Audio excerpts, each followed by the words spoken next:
Good evening, beautiful woman.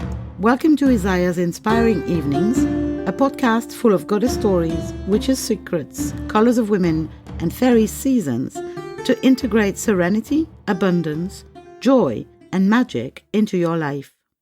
This is episode 40, The TooMuch Woman Travels in Time, episode 3. Lessons from the past about choices, fruit puree, decisions, and intuition. I am Isaiah, Creatrix, magical pragmatic inspiration mentor, tech goddess teacher, and traveling priestess, and this podcast aims to accompany you for peaceful and inspiring evenings. Isaiah's Inspiring Evenings is published very irregularly, and you will find more info and the references I am talking about on the website isaiahbell.com. Subscribe to the podcast on the platform of your choice to be informed of the publication of each new episode. If you like this podcast, you can support it by leaving stars, blue thumbs, and reviews on whatever platform you listen to me. Lessons from the past about choices, fruit puree, decisions, and intuition. Picture this. My kitchen, France, October 2003. I am 36 years old. I am the mother of 2 boys. One is 6 years old and the other 3 years old. Lunchtime.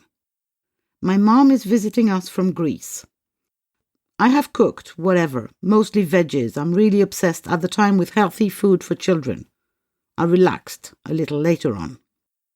We've finished eating. In France, dessert is a given. Traditional dessert is fruits or yogurts. October means no fresh fruits, and my kids are not really yogurt fans. After putting away the dishes, I walk towards the cupboard, have a look at the possibilities. We have a choice of at least 6 different fruit purees, both homemade, yes, I was the cooking, baking mom back then, and store-bought. In France, it's a thing. You can find them with various fruit combinations. I take 2 different types out of the cupboard and ask my kids, each in turn, apple banana or apple apricot. The 6-year-old asks for banana, the younger one too. I put the apricot back in the cupboard, take out another apple banana, and give them one each, obviously helping my 3-year-old with the spoon eating. Later. Afternoon snack. In France, it's a thing too. Kids are supposed to have a snack around 4 p.m. Same scene repeats, with me opening the cupboard, choosing 2 tastes, offering both my kids a choice. Later. After our evening meal, I don't know how you want to call it, supper, dinner, tea, I'm confused. The scene repeats again. My kids choose their puree and then proceed to eat it. But this time, my youngest goes, "Mom, I've changed my mind. I want the banana and not the apricot you've just opened for me." I don't even flinch, and I answer, "No. You had a choice, you made a decision, now you have to live with it, and that is your responsibility." Don't really know where that came from. Anyway. Later, the kids are in bed. My mom turns to me and asks, quite judgmentally, I might add, "Why on earth are you asking them their opinion? They are kids. Just give them one puree and be done with it. You're wasting so much time with that, and they're going to be eating all of these anyway." It made me think. I did not decide to give them that choice every meal. Until then, I'd just done it, naturally, unconsciously, intuitively. I realized when having this conversation with my mom that I did want to continue doing it. That giving those tiny humans the possibility to make one choice, one decision every day or 2, was giving them power over their lives. So much of the life of a kid is decided by parents, who know best, right? And yes, I know that it's partly true. Children do not have the maturity to do all of their life choices.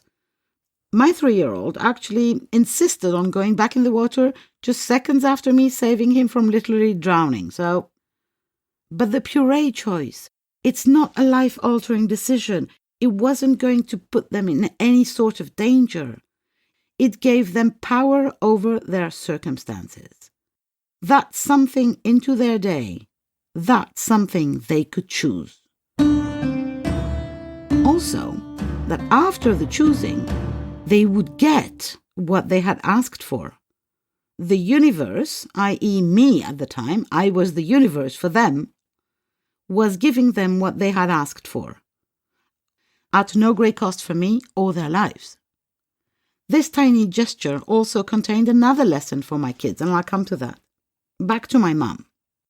So I explain all that, and she still is kind of resentful. After a chat, we come to understand that she, and me as a matter of fact, are still pissed for not being offered choices in our lives. Such a huge insight.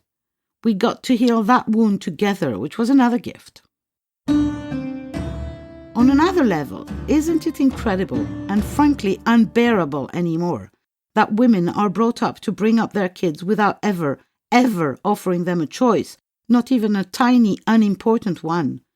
We have to get to healing that wound as a collective ASAP. Nice story, isn't it? Nice lessons too. But wait, I'm not done. Fast forward 17 years. This is 2020. My oldest son is now 23. We're living in the middle of a pandemic. He's not adjusting well to his life being shattered by the restrictions. So he decides to get counseling. And after a few months, feeling really better, he decides to stop it. He came to me and said, I want to talk. I freak out. Oh my goddess, what have I done wrong in his upbringing that he is now going to reproach me? But no, he wants to thank me. Wait, what? For the fruit puree thing. Because, he says, it gave him power and choice, etc. But mostly it taught him to make decisions and to make them fast and to live with them, to take radical responsibility for his decisions, to be okay for them to feel wrong and still live with them, and to understand that decisions are not dangerous per se. Yes, they do take away some of the choices, but that's okay, because decisions were bringing him closer to his desires, to his goals, because decisions were the way he was creating his life, not enduring it. Wow! Mic drop. First and foremost, proud Mama Bear here that my son turned out to be such a great human. That he would know when he needed help and go get it. That he would use the help and get better. That he would understand so much of his upbringing, even the things I did intuitively, without understanding them myself.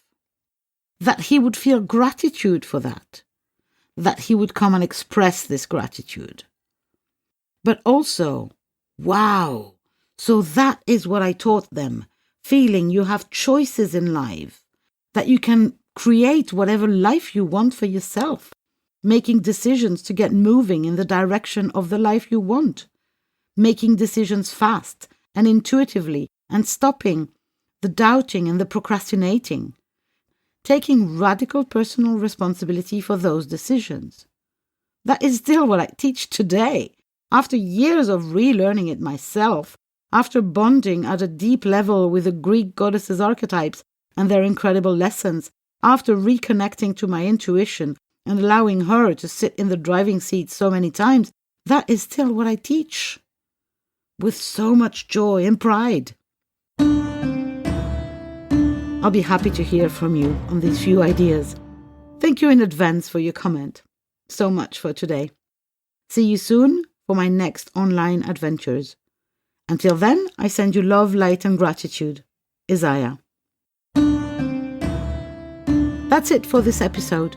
The next one is still in creation. Thanks for listening, and don't forget, if you want to support this podcast, share, subscribe and leave stars, blue thumbs and a review on whichever platform you listen to.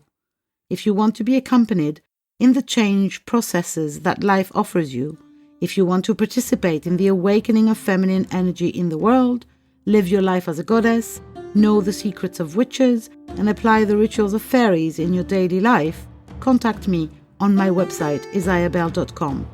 You can also subscribe to my newsletter to be informed of all the news in the real and virtual worlds of Isabel. You will, of course, find this podcast on all platforms, Google Podcasts, Apple Podcasts, Spotify, etc., but also on YouTube and on my site, isabel.com, on the podcast page.